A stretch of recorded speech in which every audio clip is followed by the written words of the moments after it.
아내들이여 자기 남편에게 복종하기를 죽게 하듯 하라. 이는 남편이 아내의 머리됨이 그리스도께서 교회의 머리됨과 같음이니 그가 바로 몸의 구주시니라. 그러므로 교회가 그리스도에게 하듯 아내들도 범사에 자기 남편에게 복종할지니라. 남편들아, 아내 사랑하기를 그리스도께서 교회를 사랑하시고 그 교회를 위하여 자신을 주심같이 하라. 이는 곧 물로 씻어 말씀으로 깨끗하게 하사 거룩하게 하시고 자기 앞에 영광스러운 교회로 세우사 티나 주름 잡힌 것이나 이런 것들이 없이 거룩하고 흠이 없게 하려 하심이라. 이와 같이 남편들도 자기 아내 사랑하기를 자기 자신과 같이 할지니 자기 아내를 사랑하는 자는 자기를 사랑하는 것이라. 누구든지 언제나 자기 육체를 미워하지 않고 오직 양육하여 보호하기를 그리스도께서 교회에게 함과 같이 하나니 우리는 그 몸의 지체입니다. 그러므로 사람이 부모를 떠나 그의 아내와 합하여 그 둘이 한 육체가 될지니 이 비밀이 크도다. 나는 그리스도와 교회에 대하여 말하노라. 그러나 너희도 각각 자기의 아내 사랑하기를 자신같이 하고 아내도 자기 남편을 존경하라. 자녀들아, 주 안에서 너희 부모에게 순종하라. 이것이 옳으니라. 내 아버지와 어머니를 공경하라. 이것은 약속 있는 첫 계명이니 이로써 내가 잘되고 땅에서 장수하리라. 또 아비들아, 너희 자녀를 노엽게 하지 말고 오직 주의 교훈과 훈계로 양육하라. 지난 3월 20일 날 통계청에서 아주 재미난 통계 발표를 하나 했는데 2024년도에 우리나라의 혼인율과 이혼율에 대한 통계를 발표를 했습니다. 작년에 우리나라의 총 혼인 건수는요 22만 2천 건이었습니다. 그러니까 44만 명 정도가 결혼했다는 얘기죠. 인구 1000명당 혼인 건수는 4.4명인데요. 작년도가 우리 통계 수치에서는 가장 많이 결혼한 해가 2024년입니다. 아울러서 이혼 건수는 9만 1000건인데요. 인구 1000명당 이혼 건수가 1.8명. 그러니까 1000명 중에 2명은 이혼한 사람이라는 얘기입니다. 근데 이게 약간씩 감소 추세에 있다는 좋은 소식이에요. 그래도 22만 건 결혼하고 한 40% 되는 9만 건 이혼하고 그러면 상당히 높은 수치예요. 연령별 이혼율을 보면 남자는 40대 후반에 제일 많고요. 여자는 40대 초반에 이혼한 경우가 많은 것으로 나타나 있습니다. 재미난 통계는 뭐냐면 이혼하는 사람들이 혼인으로 살았던 기간인데 제일 많이 산 사람들이 5년에서 9년까지였어요. 1위. 두 번째는 4년 이하. 우리가 말하면 신혼이라고 얘기할 때는 4년 이하가 두 번째 2위고요. 놀랍게도 30년 이상 산 사람들이 그러니까 혼인이 30년 이상 살았는데 이혼한 경우도 3위에 해당합니다. 16.6% 정도가 됩니다. 지금도 많은 가정들이 흔들리고 있는 것을 압니다. 한쪽에서는 결혼하느라고 되게 바쁜데 한쪽에서는 이혼하느냐고 바쁩니다. 그런데 우리에게 최근에 가족이란 무엇인가에 대해서 이렇게 깊이 생각하게 하는 드라마가 하나 있었습니다. 제가 전에도 한번 소개를 드렸던 지난 3월 7일 날 공개됐던 넷플릭스의 드라마 폭삭 소가수다라는 드라마입니다. 폭삭 소가수다는 폭삭 늙었다 이런 말이 아니고요. 제주도 방언으로 수고 많으셨습니다. 고생 많으셨습니다. 이게 폭삭 소가수다예요. 전 세계 45개국의 넷플릭스로 풀려가지고 탑 10에 거의 1위도 오랫동안 하고 이렇게 글로벌 히트작으로 자리매김을 했죠. 이 드라마 폭삭 소가수다에 보면 요망지다고 말할 수 있는 반항적인 기질을 가진 오해순이라는 아이유와 문소리 배우가 연기했던 오해순이 나오고요.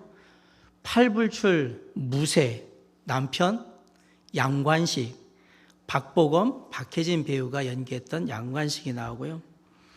강인한 삶을 살아가던 오해순의 엄마 전광래, 여매라는 배우가 나옵니다.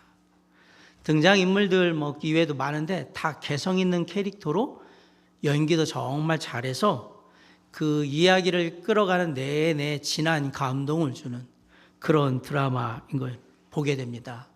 이 폭삭 소가수다가 글로벌적으로 선풍적인 인기를 끈 가장 중요한 이유는 전 세계인들의 공통적인 관심사인 부부간의 사랑, 부모와 자식 간의 사랑, 그다음에 부모에 대한 효도, 자녀를 어떻게 키워야 하는가라는 자녀 양육에 대한 모든 것들이 이 드라마 안에 다 들어있어요. 시대적인 배경은 1950년대부터 해서 지금까지이고요. 이 오해순과 양관식의 딸내미인 양금명은 68년생인데 저하고 똑같은 나이예요. 그러다 보니까 그 시대의 것들이 다 이렇게 저는 다 느껴져요. 제가 자라던 시대에 있었던 것들을 느끼는데, 유튜브를 보면 특별히 남자분들, 아버지, 남편 되는 분들이 이 폭삭 소가수다를 보면 외국 사람들도 펑펑 우는 것들을 많이 보게 됩니다. 저도 이 드라마를 보면서 많이 울었습니다. 그리고 지금도 그 드라마를 다시 이렇게 중간중간에 유튜브로 보면 눈물이 날 정도로 그렇구나라는 생각들을 갖게 하는 그런, 아마 제가 볼 때는 제 인생의 최고의 드라마가 아닐까, 이렇게 많이 울어본 적이 없는 것 같아요. 나이가 들어서 그렇기도 하겠지만 정말 그러한 가족에 대한 것들을 많이 우리에게 새롭게 일깨워주는 그러한 드라마가 아닌가 생각합니다. 오늘 본문은요, 바울이 에베소 교회 성도들에게 보낸 편지의 말씀입니다. 바울은 에베소 교회 성도들한테 행복한 가정을 이루기 위해서 필요한 3가지 가정의 기둥에 대한 얘기를 하는데, 첫 번째 기둥은 5장 22절로 33절에 나와 있는 부부간의 사랑이라는 기둥이고요.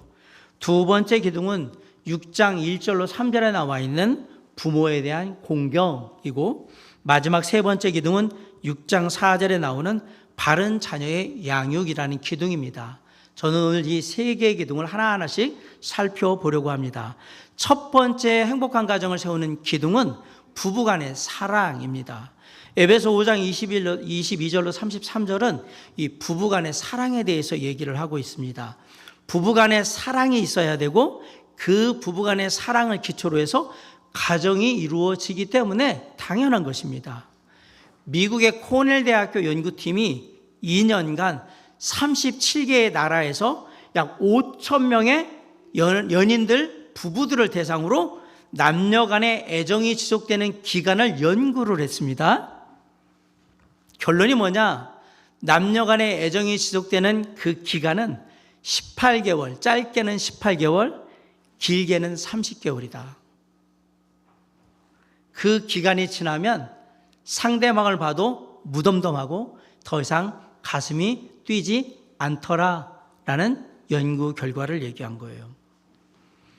이렇게 보니까 신혼에 깨가 쏟아지는 기간은 길어봐야 몇 년이다? 3년 정도밖에 안 돼요. 그래서 3년 지나면 신혼이 아닌 느낌인 거죠. 어떻게 해야 될까? 이 말은 인간적인 사랑, 에로스적인 사랑을 가지고는 부부간의 관계를, 가정이라는 그 테두리를 온전히 유지하기가 어렵다라는 우리에게 시사점을 주는 거예요. 부부의 사랑은 그런 인간적인 사랑인 에로스의 사랑의 차원을 벗어나서 때로는 평생 가는 친구와 같은 우정이 담긴 필리아의 사랑, 그리고 더 나아가서는 서로에게 하나님이 우리에게 베푸셨던 것 같은 담이 없는 사랑, 아가페의 사랑으로 발전해야만 가정도 온전히 유지가 된다라는 사실을 알려준 겁니다. 이렇게 부부간의 사랑을 든든히 하기 위해서 하나님께서 먼저 명령하신 게 뭐냐면, 아내는 남편에게 복종하라는 말씀입니다.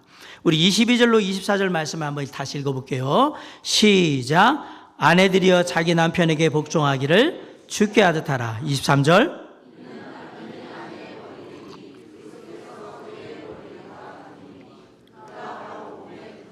24절.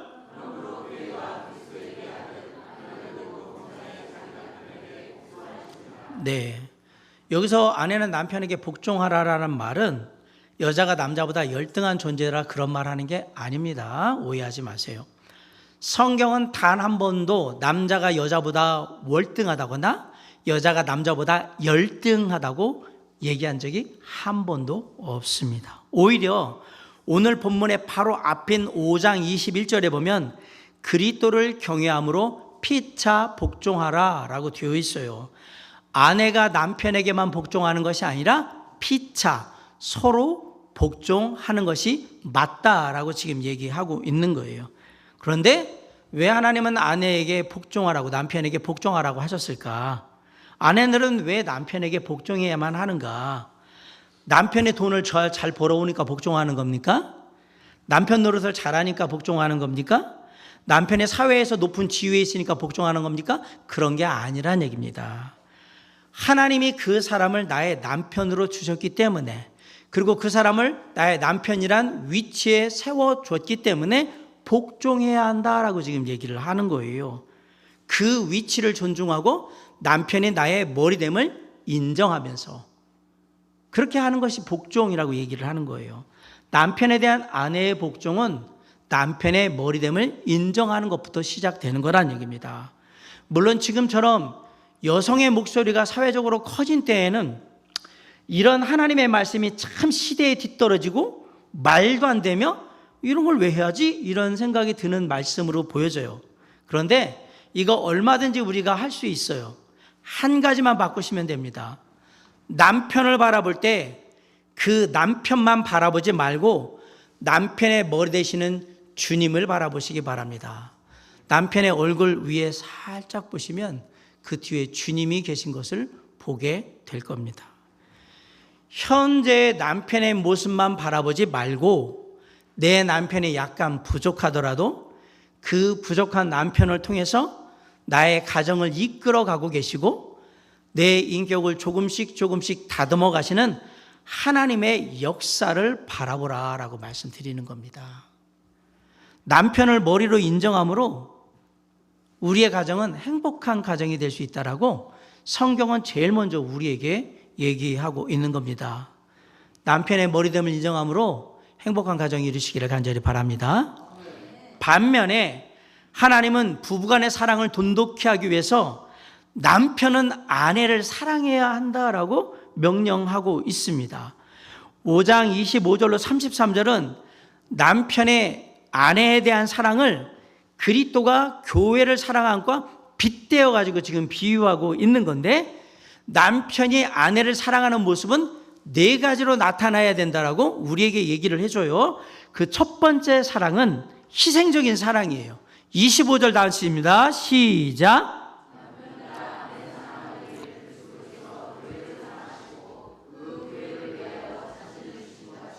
네, 예수님이 교회를 위해서 자신을 주신 것, 목숨을 버리셨잖아요. 주셨잖아요.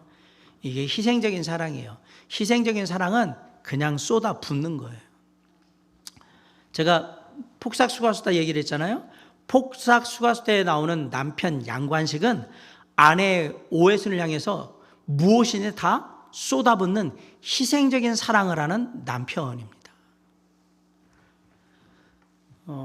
남편들은 생각해요. 아내가 복종해야 내가 사랑하든 말든지 하지. 아니요, 성경은 그렇게 얘기 안 합니다. 아내가 남편의 머리됨을 인정하고 복종하게 하려면 반드시 남편이 먼저 해야 될 게 뭐냐? 희생적인 사랑을 아내에게 보여주라고 얘기하는 겁니다. 그게 먼저예요. 오늘 본문 구절을 잘 보세요. 아내가 남편을 해야 되는 건 딱 딸랑 3구절인데 남편이 아내에게 해야 되는 구절들은 쭉 많아요. 8구절이에요. 8구절. 2배 이상을 해야 돼요.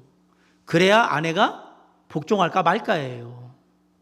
거꾸로 생각하셔야 된다는 얘기입니다. 남편은 아내의 복종을 받기 원한다면 먼저 희생적인 사랑을 보여줘야 한다. 이게 첫 번째고요.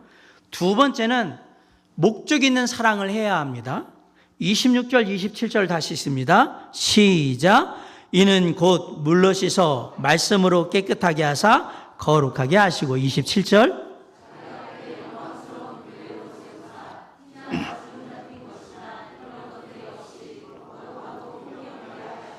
네, 대개 사람들은 전통적인 나이 드신 분들은 생각해 여자는 집안에서 살림만 하고 남자는 남자의 출세하는 걸 도와줘야 된다 이렇게 생각을 합니다.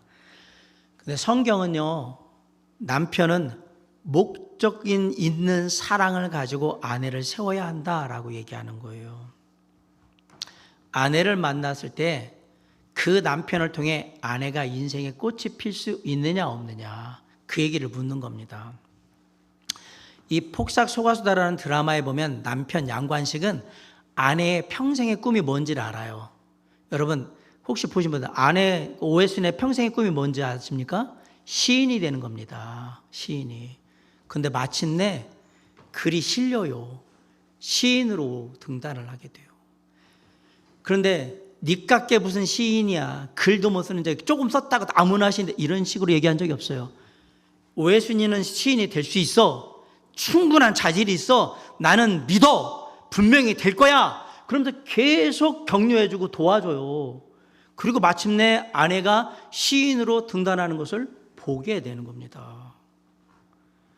마찬가지예요. 경건한 신앙의 남편은 아내의 재능과 은사를 개발하고 아내가 믿음 안에서 잘 자라가며 사람들을 섬기고 돌볼 수 있는 아름다운 봉사의 모습을 가질 수 있도록 그렇게 돕고 함께 해야 하는 겁니다.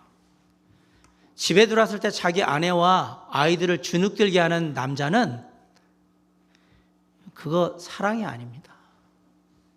내가 집에 들어올 때 헛기침 한 번 한다고 해서 집안에 뭐 되게 질서가 잡힌다? 그걸 사랑으로 생각한다? 천만의 말씀, 만만의 콩떡 같은 얘기입니다. 되도 않는 얘기입니다. 아닙니다, 그거. 왜죠? 성경이 말하는 사랑은 그런 사랑이 아니기 때문에 그래요. 사랑은 다른 사람들에게 자유를 주고 용기를 주고 사랑받으면 자라가게 해줘야 되는 거예요.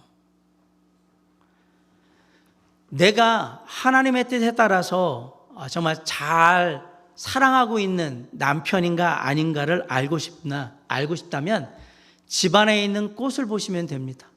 자, 여기서 말하는 집안에 있는 꽃은 누구일까요? 딴 여자 얘기하시는 건 아니겠죠? 아내입니다. 집안에 있는 꽃인 아내의 얼굴이 폭삭 시들었습니까? 아니면 활짝 피었습니까? 집안에 있는 아내가 내가 들어오면 얼굴이 찡그러지고 짜증을 내면서 투덜투덜거리고 퉁명스럽게 됩니까? 아니면 내가 들어가자마자 환하게 웃으면서 힘을 얻으면서 밝아집니까? 그것만 보시면 됩니다. 여자는 남자도 여자하기 나름이지만 여자도 남자하기 나름입니다. 남편이 할 일은 목적 있는 사랑으로 아내를 잘 이끌어 주는 것이라고 성경은 얘기하는 겁니다. 아내가 영적으로, 육신적으로, 정신적으로 잘 자랄 수 있도록, 건강할 수 있도록 그렇게 살펴주는 거, 그게 남편이 하는 사랑이란 말이에요. 목적 있는 사랑. 세 번째, 남편이 아내에게 해야 되는 사랑은 표현하는 사랑, 실천하는 사랑입니다. 28절 있습니다. 시작.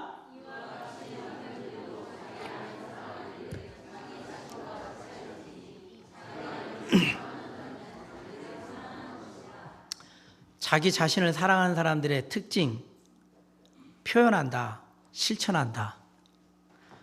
저는 배가 고프면 집에 만약에 아내가 있으면 여보 뭐 먹을 거 없어? 라고 물어봐요. 없으면 어떡할까요? 아내가 없을 때는. 뭘 먹을까? 배가 많이 고파요. 그럼 뭘 먹을까? 그걸로 끝나냐? 그건 배가 안 고픈 거예요. 배가 많이 고프면 뭘 먹을까 생각만 하고 그걸로 끝나지 않습니다. 이제 내 냉장고라도 한번 열어봐서 뭐 집어먹을 게 없나? 쭉 살피고 다 열어봐요. 하다못해 사과 한쪽이라도 있나? 뭐 다 열어봐요. 저쪽에 봐서 뭐 어디 얼린 것 중에 떡이라도 하나 있나? 뒤지게 돼 있어요. 그러다 안 되면 저쪽 가서 라면이라도 하나 갖다가 끓여 먹어요. 이게 자기 사랑이에요. 왜? 내가 배고프잖아요. 곧바로 실천합니다. 여기서 말하는 아내를 향한 사랑은요, 이런 곧바로 실천하는, 표현하는 사랑이어야 된다라는 얘기입니다. 복삭 속가수 때 보면 남편 양관식이 아내한테 항상 해준 게 있어요. 오해순한테. 뭐냐면 때마다 다양한 스타일의 머리핀을 계속해서 사다 줘요. 작지만 사랑하는 표현이에요. 내가 당신을 사랑한다. 나중에 죽어가지고 유품 정리하다 보니까 서랍을 열었는데 거기에 양관식이 이렇게 수북하게 다양한 머리핀을 사다 놓은 걸 볼 수 있어요. 그때 주려고 했는데 다 주지 못하고 죽은 거잖아요. 아내에 대한 남편의 사랑은 반드시 표현되는, 실천되는 사랑이어야 한다라고 얘기를 하는 겁니다. 할 수 있으면 같이 있는 시간들을 많이 가지시기 바랍니다. 취미생활도 같이 하시면 참 좋습니다. 그리고 자주 대화를 하시기 바랍니다. 무슨 일이 일어났든지 함께 있는 시간들을 많이 가지시기 바랍니다. 그게 여기서 말하는 표현하는 사랑, 실천하는 사랑, 남편이 아내에게 해줘야 될 세 번째 사랑입니다. 마지막 네 번째 남편이 아내에게 해줘야 되는 사랑은 우선순위를 두는 사랑입니다. 31절 있습니다. 시작.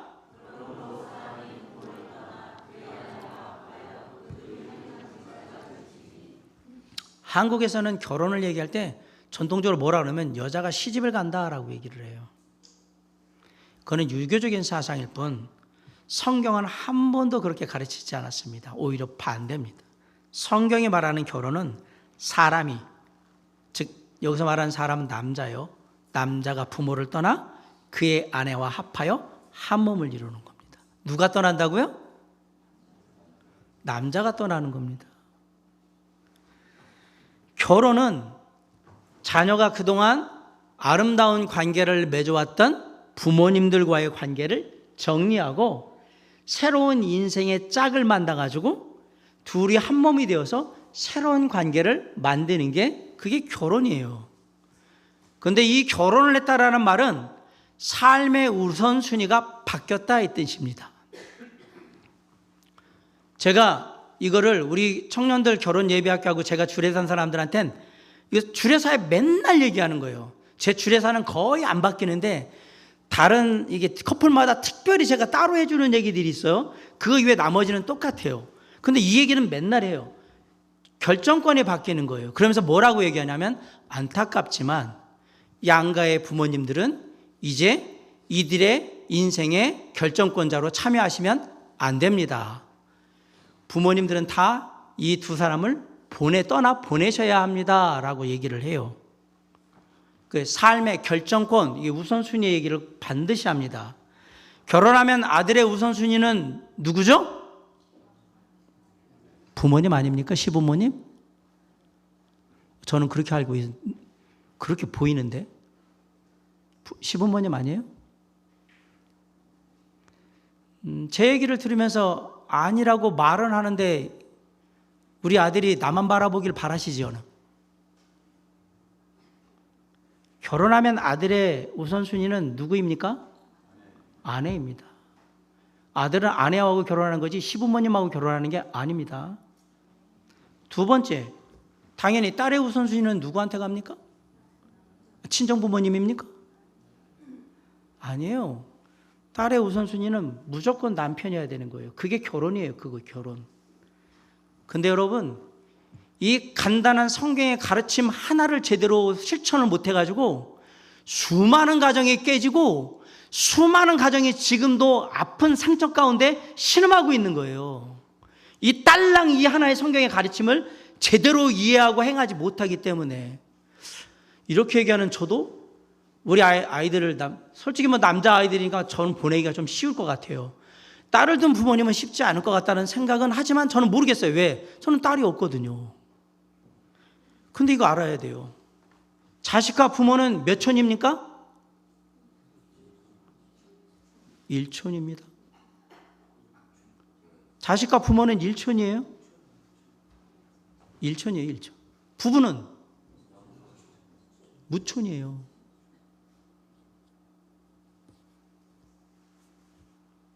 뭘 얘기하는 거예요? 자, 부부가 무촌인 걸 성경적으로 얘기해 보세요.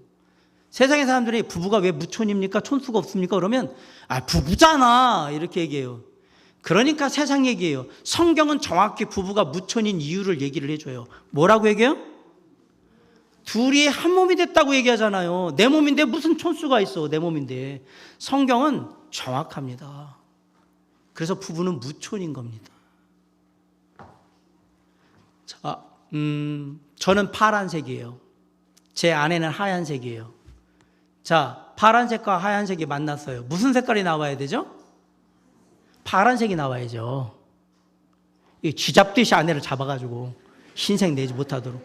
아니면 하얀색인 아내가 아주 달달달달 볶고 와서 하얀색만 나오게 하든지. 그건 결혼이 아닙니다. 그러려면 제가 하는 얘기로 혼자 사세요. 파란색과 하얀색이 만나면 무슨 색깔이 나와야 됩니까?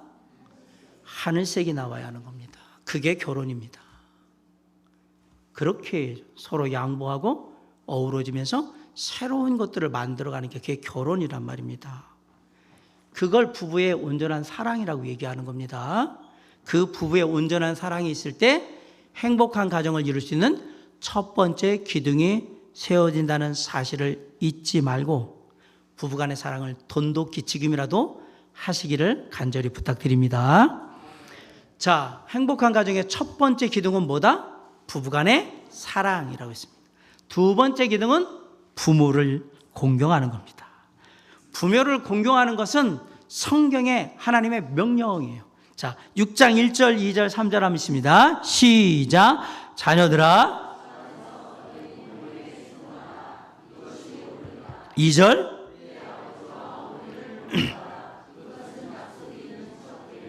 (3절)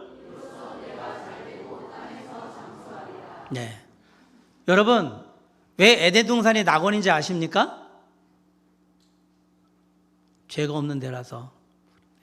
우스갯소리로요. 왜 에덴 동산이 낙원이냐? 하와에게는 시어머니가 없고 아담에게는 부양할 부모가 없는 곳이라서 에덴 동산이래요. 친정 시댁 부모가 없잖아요. 부양할 부모. 그래서 에덴 동산은 낙원인 거래요. 이 대답은 자식의 입장에서 에덴 동산을 바라본 거잖아요. 그런데 부모님의 생각은 다릅니다.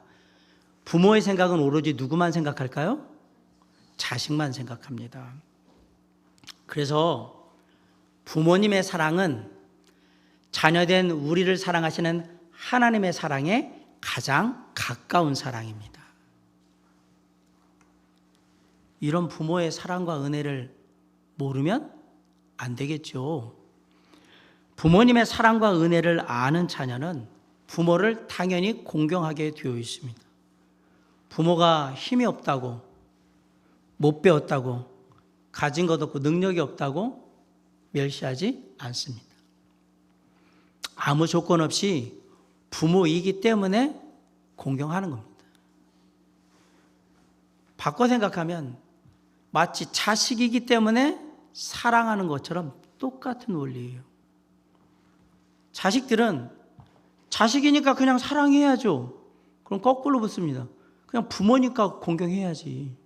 잘나고 못난 걸 떠나. 너도 잘나고 못나고 떠나서 내가 사랑하잖아.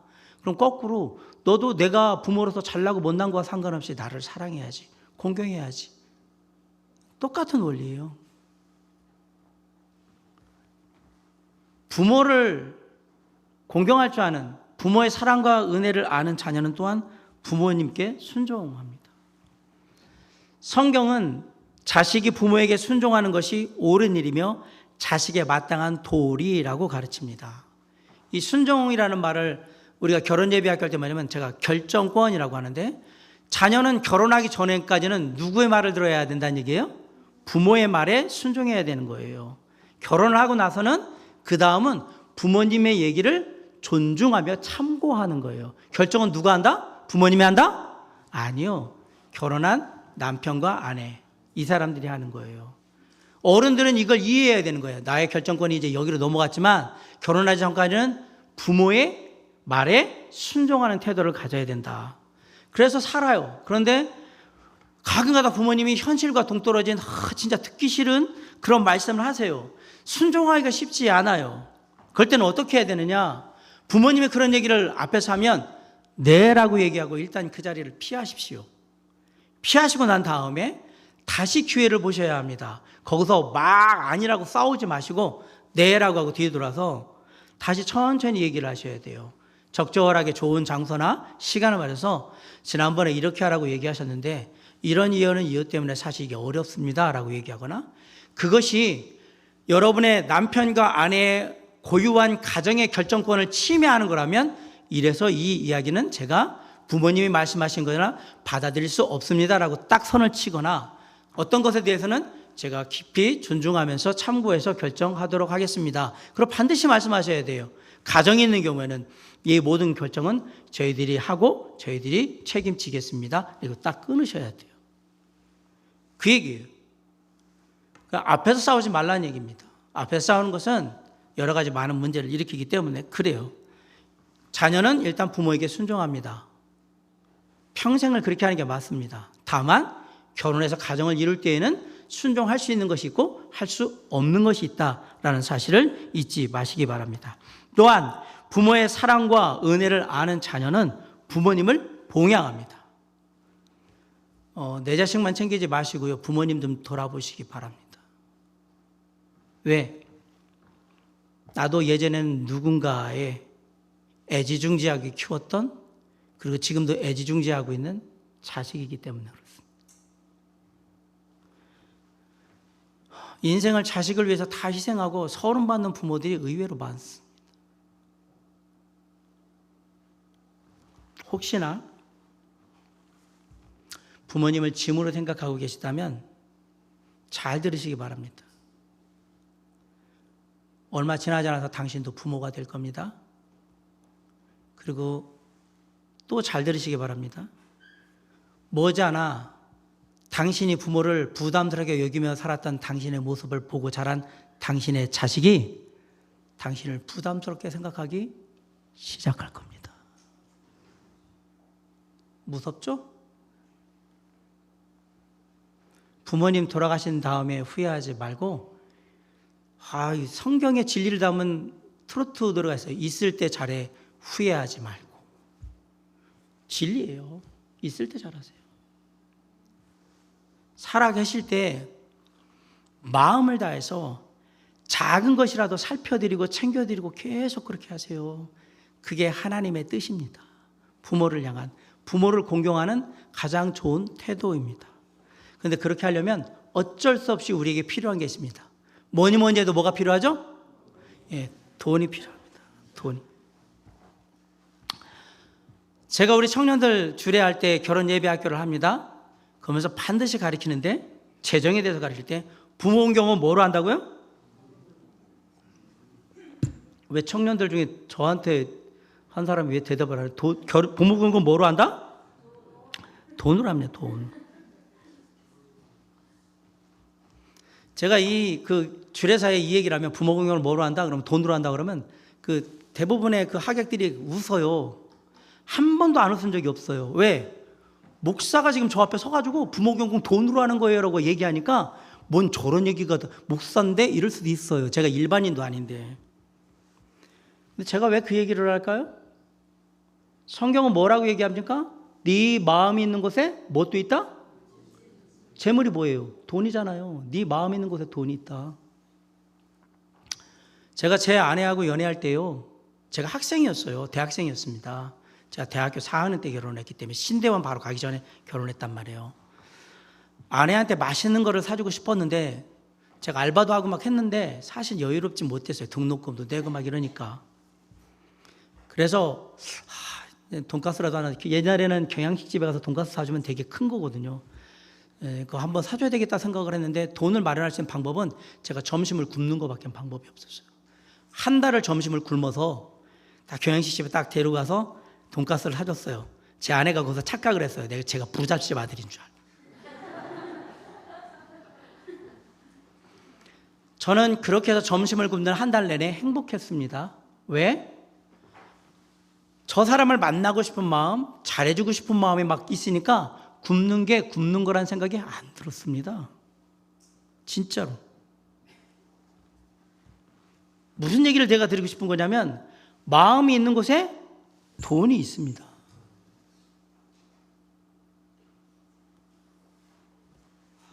비록 많지 않은 적은 금액이라도 부모님을 향해서 제가 반드시 자동 이체하도록 애들한테 가르쳐요. 반드시 친정 시댁부모를 똑같이.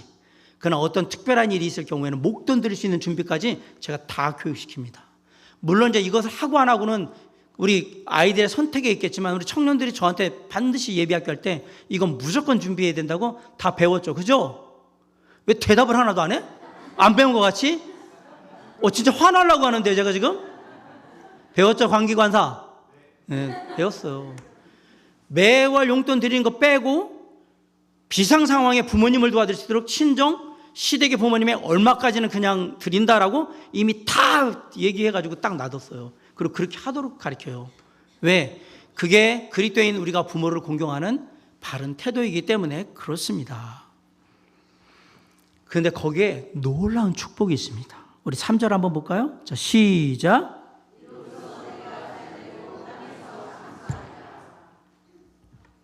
잘 먹고 잘 살기 원하십니까? 우리 성도님은 되게 영적인 것 같이 얘기해요. 잘 먹고 잘 살기 원하시죠? 이렇게 되면 또 다 아멘이라고 해요. 주님 안에서 잘 먹고 잘 살기 원하시죠? 네, 맞습니다. 오래 살기 원하시죠? 건강하게. 일찍 가고 싶으세요? 근데 왜 건강식품은 왜 드세요? 운동은 왜 해요? 다 오래 건강하게 살고 싶으셔서 그런 거 아니에요? 그거 나쁘다고 얘기하는 게 아니라 제가 설교하면 다 나쁘다고 얘기하는 줄 알고 자꾸 착각하지 마시고, 우리가 주님 안에서 잘 먹고 잘 살고 싶고 오래 건강하게 살고 싶은 건 모두의 소망이에요. 그쵸? 여기 뭐라고 했어요? 부모 봉양하면, 부모 공경하면 잘 먹고 잘 살게 될 것이고 오래 살게 될 거라고 얘기했잖아요. 부모님한테 효도하세요. 봐봐요. 성경 안 믿을 줄 알았어요. 제가 여러분이 진짜 안 믿을 줄 알았어요. 이렇게 얘기하면 목사님 그거 한다고 제가 잘 먹고 잘 살고 그리고 이게 오래 살게. 자, 이러한 마음으로 사는 사람의 영적인 상태를 한번 생각해 보세요. 얼마나 주님 안에서 건강하겠나. 당연히 하나님이 축복할 수밖에 없는 인생 아닙니까? 이거 지금 얘기하면 3절의 말씀은 이걸 이렇게 하는 사람이라면 내가 흠잡을 데 없는 너는 하나님의 자녀야. 이 자녀를 하나님이 그냥 두시겠냔 말이에요. 제가 그 얘기하는 거예요. 전혀 그렇게 두지 않아요. 왜냐하면 하나님을 공경하듯이 부모를 공경하고 자녀를 돌보듯이 그렇게 하나님이 사랑하듯이 자녀 돌보는데 얘는 진짜 내가 가르친 대로 사는 사람이구나. 그런 사람을 하나님이 왜 내치겠어요? 축복하지. 그래서 이로써 네가 잘되고 땅에서 장수하리라 라고 분명히 약속하신 거예요. 아직도 여러분의 공감이 안 된다는 거 제가 압니다. 얼마나 성경 말씀을 안 믿는지 그냥 듣고 마는지가 확연한 거예요. 이게 그러시면 안 돼요. 이렇게 하면 하나님이 축복하신다고 믿고 사세요. 그리고 하는 거예요. 누구 위해서? 나 위해서. 내가 잘 먹고 잘 살기 위해서, 내가 장수하기 위해서 부모에게 공양해야 되는 거예요. 부모님한테 잘하는 게 결국은 나한테 잘한 거였다는 사실. 저는 이 본문을 읽으면서 모든 게 다 하나님은 나야, 나. 나를 위해서 다 세팅을 해놓으신 거예요. 이게 빌드업을. 나 잘 되라고. 생각해 보셨어요? 이거 하다 보니까 이거 부모님한테만 이거 좋은 소리 아니야? 그게 아니라는 얘기입니다. 나를 키워주고 돌봐주신 부모님을 향한 공경하는 태도가 결국은 내가 잘 되는 태도였다라는 사실입니다. 아울러서 그러한 태도가 우리 가정이 행복한 가정이 되는 두 번째 기둥이 된다라는 사실을 기억하면서 우리가 부모님을 공경할 줄 아는 하나님의 자녀 될 수 있기를 주님의 이름으로 간절히 축원합니다. 마지막 세 번째 행복한 가정을 이루는 기둥은 바른 자녀 양육입니다. 4절 한번 읽겠습니다. 시작.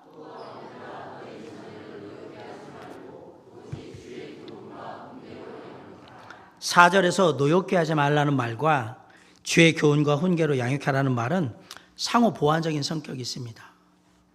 자녀를 노엽게 하지 말라는 말은 야단치지 말고 벌도 주지 말라 그런 얘기를 하는 게 아닙니다. 자녀를 많이 화나게 하거나 자녀를 아예 좌절시키는 그런 양육 방식을 써서는 안 된다라는 얘기를 한 겁니다. 이를테면 도를 넘는 비판을 자녀에게 가하거나 무조건 엄격하게 자녀를 그렇게 키우거나 일관성이 없는 징계, 어떤 때는 막 때렸다가 어떤 때는 그냥 가만 놔뒀다가 막 이런 식의 것들, 그리고 모욕적인 말을 하거나 이런 것들, 그렇게 해서 자녀의 마음에 상처를 주고 분노를 일으키면 안 된다라는 얘기입니다. 어느 부부가 아이를 데리고 외식을 나갔어요. 근데 5살짜리 꼬마가 이거 먹고 싶다고 그래서 주문 다 해가지고 딱 해서 있는데 갑자기 이놈이 좀 시간이 지나가지고 나 그거 먹기 싫어. 그래서 아빠가 아무개야 이미 네가 이걸 먹고 싶다고 했고 이게 주문이 다 들어가서 이걸 돌이키면 먹을 수가 없어. 네가 먹고 싶다고 했던 거니까 이번에는 이걸 먹고 다음에 왔을 때 네가 먹고 싶다고 하는 거 사줄 테니까 먹자라고 했는데 네 그러더니 조금 있다가 나 그거 먹기 싫은데 또 그러면서 성질 내면서 물컵을 툭 치고 막 쏟고 막 찡얼찡얼 거리는 거야. 다시 얘기한다. 네가 먹고 싶다고 시킨 것은 이거고 그리고 이건 주문이 들어갔고 취소할 수 있는 거 아니야. 다음에 와서 이거 먹고 다음에 왔을 때 네가 원하는 거 먹어. 알았지? 네. 근데 조금 있다 나 이거 먹기 진짜 싫은데 그러고 또 찡얼찡얼 거리고 막 그러는 거예요. 그렇게 3번을 해서 또 그러자 아빠가 아이를 잠깐 나가자 그리고 데리고 나갔어요. 그리고 차 있는 데로 갔습니다. 차에서 회초리를 딱 꺼내서 세워놓고 종아리 걷어. 그리고 얘기했습니다. 아빠가 너를 지금 왜 때리려고 하는지 알지? 네. 아빠가 몇 번 그렇게 하면 안 된다고 얘기했지? 3번이요. 아빠가 때려도 할 말이 없겠지? 네. 그래서 아빠는 아이의 종아리를 3번 때렸습니다. 3번 그랬으니까 3번. 그러니까 그래도 아프잖아요. 그러니까 아기가 막 울었어요. 그랬더니 옆에 가던 아줌마가 그걸 보고 어떻게 아이를 이렇게 하냐고 경찰에 신고할 거라. 그런데 그 얘기를 딱 듣던 5살짜리 꼬마아이가 울음을 뚝 그치더니 아빠 이 아줌마 왜 그러는 거예요? 이게 무슨 의미인지 아십니까? 아이는 자신이 잘못한 게 뭔지 분명히 알고 있고 그것에 의해서 자신이 잘못했기 때문에 지금 아빠에게 정당한 징계를 받고 있다는 것도 인식을 하고 있어요. 그래서 이게 매를 맞는 거지만 전혀 문제가 되지 않고 있는 거예요. 그런데 왜 껴들어가지고 지금 이러고 있을까? 이렇게 생각하는 거예요. 이게 애들을 매로 키워야 된다. 제가 그 얘기를 드리려고 하는 게 아닙니다. 분명한 원칙을 가지고 훈육을 하되 자녀가 반감을 갖지 않도록 하는 게 중요하다는 얘기를 하는 겁니다. 물론 뭐 매질을 하느냐 안 하느냐는 성경 학자들마다 다 다른데 그런 거예요. 감정에 휩싸인 무분별한 훈계는 자녀를 노엽게 한단 말이에요. 반면에 훈계가 없이 자녀 교육을 하잖아요. 그건 무례함과 방종의 극치를 보여주게 될 겁니다. 그건 안 됩니다. 훈계는 단순한 처벌이 아닙니다. 올바른 방향으로 그 사람을 교정하고 가르쳐주는 거예요. 이렇게 해야 한다라고. 거기에는 반드시 이 훈계에는 전제되어야 될 게 있는데 자녀를 향한 사랑의 마음과 함께 이 자녀를 하나의 인격체로 존중해주는 그 태도가 반드시 깔린 가운데서 훈계를 해야 하는 겁니다. 그렇기 때문에 더욱더 뭐가 필요해져야 되는 거면 주의 교훈이 필요했던 거예요. 주의 교훈이 뭐예요? 하나님의 말씀과 하나님의 가치관에 따라서 가르치는 가르침들이에요. 이거로 훈계하며 이거로 체벌하고 이거로 징계하라 이 얘기를 하는 거예요. 성경적인 원리와 가치관을 일상의 생활 속에서 자연스럽게 체득할 수 있도록 그렇게 교육이 되어야 합니다. 그리고 부모는 그것의 모범이 되어야 합니다. 이것은 하나님의 말씀에 의해서 이루어지는 것들이라는 것을 분명히 볼 수 있도록 그렇게 해야 합니다. 이렇게 주의 교훈과 그 교훈을 바탕으로 이루어지는 훈계는 자녀들의 노여움을 일으키지 않는다라고 성경은 얘기하는 거예요. 대부분 일관성이 있기 때문에 그래요. 멋대로 감정만 다고 막 때렸다가 또 덜하면 덜 때렸다가 뭐 할 때는 뭐 해줬다가 막 덜 했다 막 이러니까 일관성이 없거든요. 자녀 양육의 모든 책임은 누가 진다? 누가 진다? 부모가 지는 겁니다. 그 자식이 잘못되는 건 세상이 잘못되게 만든 게 아니라 부모가 잘못 가르치는 겁니다. 항상 그 마음을 가지고 가셔야 합니다. 내가 잘못 가르친 겁니다. 저도 제안하고 얘기하다가 애들이 마음에 안 들고 그러면 어떻게 우리가 그렇게밖에 가르치질 못한 걸. 네, 저희도 똑같은 문제입니다. 자녀 양육의 모든 책임은 부모가 지는 겁니다. 그래서 부모는 자녀의 전인적인 성장을 도울 수 있는 책임이 있습니다. 영적으로, 정서적으로, 지적으로, 신체적으로 잘 발달할 수 있도록 도와줘야 되고, 자녀의 은사와 재능을 발견하고 잘 그 은사를 따라서 나갈 수 있도록 도와줘야 되고, 올바른 가치관과 도덕성을 가질 수 있도록 그렇게 또 도와줘야 되고, 아울러 자녀가 독립적으로 책임감 있게 그렇게 행동할 수 있도록, 잘할 수 있도록 도와줘야 되고, 자녀의 삶에 대해서 필요한 지도와 진로지도도 해줘야 돼요. 이것이 네 인생에 아마 좋은 일이 될 거야 라고 그런 가이드도 해줘야 합니다. 그러기 위해서 부모는 자녀들에게 모범을 보이는 삶을 살아야 합니다. 오늘 본문에는 이 부분에 대해서 직접적으로 언급하고 있지 않습니다. 하지만 말과 행동이 많이 일치되면 일치될수록 자녀들에게 신뢰감을 주게 될 겁니다. 때로는 자녀들에게 부모지만 내가 실수한 게 있다면 실수해서 미안하다고 그 잘못을 인정하고 용서를 구하는 겸손한 태도가 분명히 있어야 합니다. 제가 아버지 학교를 졸업하면서 쓴 편지에 종혁이가 아마 3학년 때일 거예요. 3학년 때인가? 예, 2학년인가 3학년 아무튼 못해. 제가 종혁이 불러다 놓고 무릎 꿇고 아이한테 너 때렸던 거에 대해 이런 것들이 다 틀린 건 아닌데 가끔은 내가 감정에 복받쳐가지고 너를 때린 적이 있었는데 아빠가 정말 잘못됐다고 용서해달라고 제가 무릎 꿇고 사죄했어요. 그 다음에 그렇게 때린 적 없습니다. 감정을 철저하게 배제하려고 정말 노력했고, 그리고 그런 감정이 있을 때는 아예 때려 잠깐만, 그리고 잠깐 있다 나중에 하나하나 조곤조곤 얘기하면서 체벌을 했지 그렇게 한 적이 없어요. 그리고 초등학교 지나가는 체벌을 한 적은 없습니다. 네가 알아서 판단하고 네가 잘못한 게 뭔지 알았으면 고쳐라고 딱 얘기했죠. 어릴 때에는 그렇게 했단 말입니다. 용서를 구할 필요가 있습니다. 내가 잘못한 건 잘못한 거거든요. 왜냐하면 이 아이가 이거를 잘못된 대로 받아들이면 그 아이의 인생이 잘못된 대로 가는 거거든요. 다 부모의 책임입니다. 하나님과의 관계에서 내가 어떻게 하나님을 예배하고 교회를 생각하는가의 그 모습이 아이들이 그대로 다 배울 거예요. 그리고 내가 남편이나 아내를 대하는 그 태도들을 아이들이 다 보고 배울 겁니다. 그래서 우리는 본이 되어야 됩니다. 부모가 되는 거, 어른이 되는 거 쉬운 거 아닙니다. 어렵습니다. 누군가에게는 사랑으로 섬기는 그런 모범을 보여줘야 되고요. 평생을 배우는 자의 겸손한 모습으로 나아감으로 아이들도 우리는 저 부모님 아빠 엄마처럼 평생을 배우는 자로서 이렇게 겸손하게 살아야 되는구나 하는 것도 알아야 되는 거죠.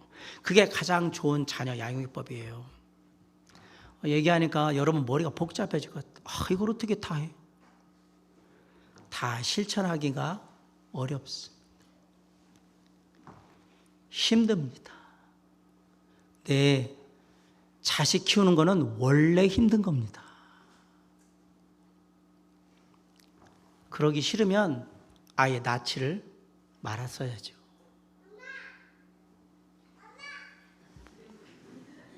혹시 자녀가 어리면 그나마 이렇게 하고 저렇게 하고 얘기하겠는데 다 컸어요. 목사님이 이제 20이 넘어가지고 성인이 됐는데 이걸 뭐라고 해요? 말도 안 들어요. 예, 저희 집도 그래요. 다 컸어요. 이제 성년이 됐어요. 그런 생각이 드실 거예요. 여러분 제 얘기를 잘 들으세요. 다 컸어도 결혼을 했어도 자식은 자식입니다. 부모의 책임은 끝나지 않습니다. 어떤 책임? 하나님의 교훈으로 그 아이를 하나님 안에서 하나님의 뜻을 따라 살게 하는 것에 대한 훈계를 하는 것은 다 컸든 그 아이가 결혼을 했든 50이 됐든 60이 됐든 70이 됐든 끝나는 게 아니란 말입니다. 계속해줘야 되는 거예요. 다른 건 몰라도 하나님을 경외하고 하나님의 뜻을 따라서 너의 삶이 주님 안에 있어야 한다는 이 가르침은 죽을 때까지 이루어져야 된다는 사실을 잊지 마세요. 다른 건 다 포기해도 이건 그렇게 하면 안 돼요. 왜? 이게 네가 잘 되고 이 땅에서 장수하는 비결이기 때문에 그래. 그걸 가르쳐 주셔야 돼요. 그게 부모의 책임이에요. 힘들지만 하나씩 한 걸음씩 그냥 해보세요. 부모는 단순히 자녀를 통제하는 그러한 존재가 아닙니다. 부모는 사랑과 존중으로 자녀를 품습니다. 그리고 부모는 하나님의 방식대로 그들을 양육하려고 애씁니다. 그럴 때 자녀들은 건강해지고 영적으로 성숙해지고 정서적으로 안정이 되며 온전한 하나님의 사람으로 자라갈 수 있는 거예요. 그 책임이 누구에게 있다? 부모에게 있음을 잊지 마시기 바랍니다. 이런 바른 자녀 양육을 위해서 내가 힘쓸 때 가정의 세 번째 기둥이 든든하게 세워지는 겁니다. 말씀을 마칩니다. 여러분도 행복하고 건강한 가정 세우길 원하시죠? 우리 모두의 소망입니다. 이런 행복하고 건강한 가정 세우기 위해서 오늘 세 개의 기둥을 가정 안에 세우라고 얘기했습니다. 부부간의 사랑이라는 기둥을 잘 세우시고, 부모를 공경하는 자녀의 모습을 잘 세우시고, 그리고 바른 자녀를 양육하기 위해서 최선을 다하는 그 세 개의 기둥을 잘 세우신다면 우리들이 원하는 행복하고 건강한 가정에 조금은 가까이 갈 수 있는 그런 모습의 가정이 이루어지게 될 겁니다. 이 모든 것들을 통해서 우리가 오늘 하나님의 말씀을 가슴에 담고 우리의 가정을 다시 한번 돌아보고 세워가면, 그리고 그 말씀의 원리들이 하나하나 적용되고 실천될 때 우리의 가정이란 날마다 행복하고 사랑스럽고 웃음이 꽃피고 은혜로운 가정이 되리라 믿습니다. 행복한 가정을 이루는 세 가지의 기둥, 부부간의 온전한 사랑과 부모를 공경하는 모습, 그리고 바른 자녀의 양육하는 태도, 이 모든 것들이 잘 되어서 우리 사랑하는 성도님들의 가정이 행복하고 건강한 가정이 될 수 있기를 주님의 이름으로 간절히 축원합니다. 기도하시겠습니다.